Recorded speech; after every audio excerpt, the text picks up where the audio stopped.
Dito lang talaga yan. Ah, okay. Araw-araw na yan dito. Eh, nahipaglaro ka lang sa kanila. Gusto niya ito. Wala din. Wala. Kaya pwede ka ma-interview kasi SONA bukas. So na nga po bukas eh. May ano ka ba? May gusto ka bang tawag dito marinig kay Pangulong Marcos? Meron naman, gusto ko paano bumaba ang presyo ng bigas. Kasi habang tumatagal, pataas ang presyo ng bigas noon. Mga lumipas ng taon, baka mamaya 70 na isang kilo na. Siyempre, kailangan natin ng mababang kilo. Kasi araw-araw, yun ang pangailangan ng tao.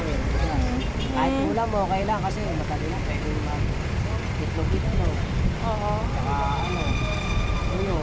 bigas lang importante sa lahat. Yan lang, ma'am.